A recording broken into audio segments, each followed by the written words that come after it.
What's going on, everybody? Lambo here, and this is part 3 of this video. So if you haven't watched the first two, make sure you go back and watch those. In this video, we're going to be talking about tension belts, and if we get time, some design configurations to where you can add and remove parts of this at the in-game store. So first off, with the tension belts, let's take a look here. It's located here. You got your tension belt node. You got your main node, which is tension belts, and then you have your start and your end. And same thing here. This is your tension belt 2, your start, and your end. Now what we want to do is create a third one and then walk you through the code and show you how it works. So we need to make some room for a third one. So what we're going to do is kind of scoot this one back. And if you notice at the same time, it moves that one along with it because it is a child of this one. And then we're going to scoot this one to the middle. And then we're going to duplicate it, hitting Control D. And from there, we can go through and rename this to 3 tension belt 3. Open it up, tension belt 3. Okay. Now we're just going to scoot that down to here so we got room for a third one. And you'll see we have 1, 2, and 3. But it doesn't work quite like that. We need to install the code to tell the game that this is what we want to do. So what we'll do is we will remember where that is. We'll copy this i3D right here, open up our XML, and this is the location right here under tension belts, tension belt configurations. We're going to copy this line right here and make a third tension belt. We're going to change this to 3, change this one to 3, and then we were going to go down and find this in the i3D mapping. There it is right there. We got our start and our ends. We are going to copy these two right here, change this to 3, change this one to 3. We need to make sure that our nodes are correct. This guy right here is going to be our index path inside of here, so that would be the 09032. Copy, paste it into there, and then the same thing with the second one. We want the end copied, Control C. Open this back up. It's such a repetitive thing. We'll paste that into there, and now 100% that tension belt is hooked up in the game, and we will take a look at that after I show you and explain to you what the rest of this tension belt code is. Somewhere in the world. Okay, tension belts. Okay, there it is. So the link node would be tension belts, and this is mapped in the i3D mapping down below, but we will show you inside the editor. That is this one right here. It's the parent of all the rest of them. So this would be the i3D that this would be the index path that you would list there. And then the joint node is whatever compound, so this whole gator is the main component. And this would be O1. So when you go to grab a log or a pallet or something, it's going to be attached to this dynamic object. That is the main joint node. The width, you can go through and change the width of the strap, the ratchet position, and all that kind of stuff. If you're just starting off, I would say just to leave all this default. But if we were to load this up in game right now, it would work A-OK 100% as long as you got all your index paths correct. And from previous videos, I showed you the Starfire GPS tracker. Well, I'm going to show you how to make that a design choice inside the store to where if you want it or don't want it. And what I recommend doing is finding the renowned triaxle beavertail load drop trailer. It would be located under Load King in your data folder here.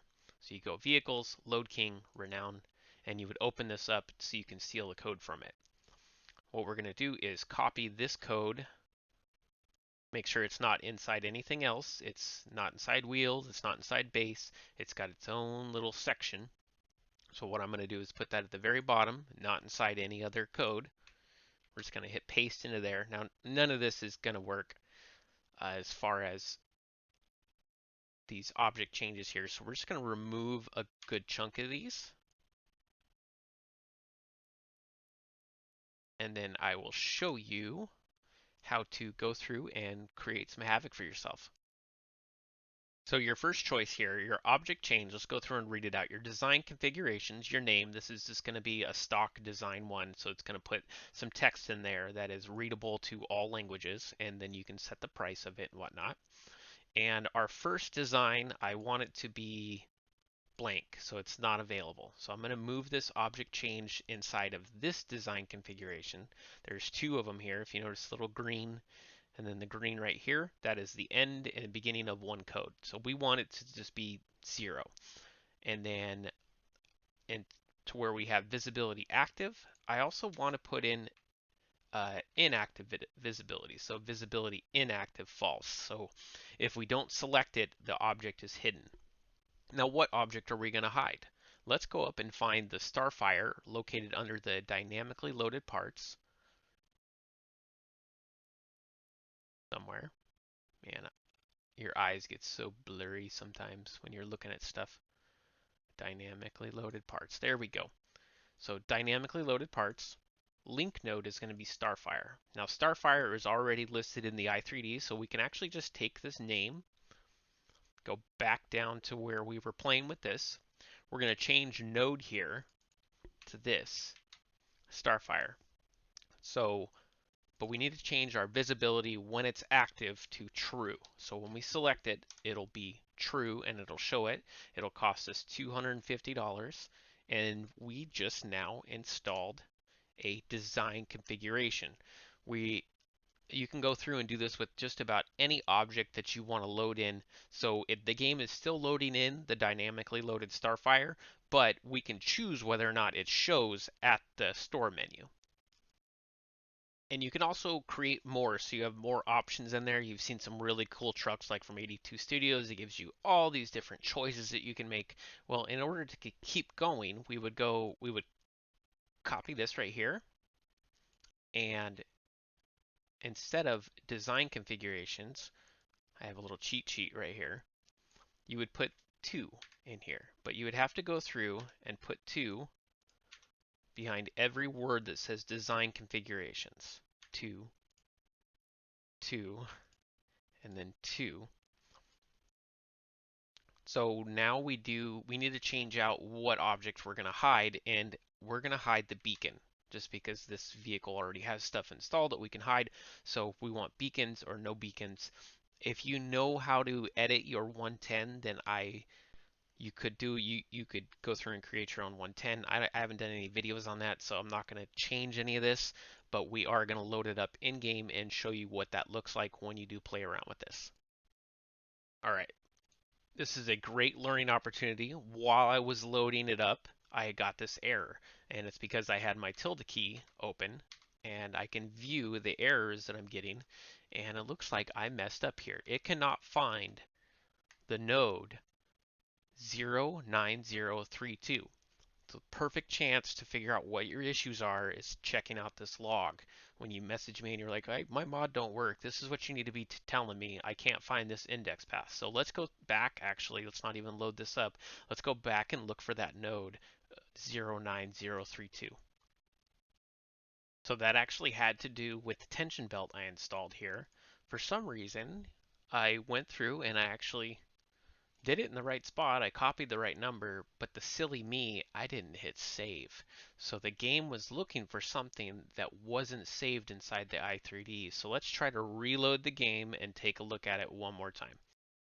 Okay, now because I hit save, that error is gone. There's no more, because of the fact that if you don't hit save, and if you know whether it's your XML or your i3D, the game isn't going to know what it is you're looking for. That's just a good example of searching for an index path that doesn't exist. So if you get those numbers wrong, look at it like a GPS map. If it's not there, people can't find your location. Same thing with this game. Let's make sure that our tension belts work. Look at that, we got an extra belt in there. Now we're going to go into the store and take a peek and see if our abilities are in there to choose. So we have, look at that, no beacon, and we have 0 starfire. But if we change it, now we have the starfire, and now we have a beacon. And you can go through and load up several different beacons and have different beacon options, because there is a bunch of beacons. If we were to go through and change the beacon here, it's an easy number as well. So you could add in different beacon choices if you really was looking to do something like that. Beacon, we could go through and add more nodes inside of here. This beacon light, we could create a second one or a third one, and we would list that in the i3D, and then we could load in, so beacon light 01. If we were to hit save, let's just hit save really fast, and then we'll do our store reload trick that I showed you about, and now we have a different beacon. Yeah, that's going to be it for this video, guys. If you want more, if you love it, make sure to leave a comment down below, hit that like button, and if you're having some other ideas that we should do to this, things you want to learn, I know wheels is a big one, so we will be doing a wheel video here soon. Make sure to comment down below those ideas, and I will do my very best to get them out to you. Thanks for watching.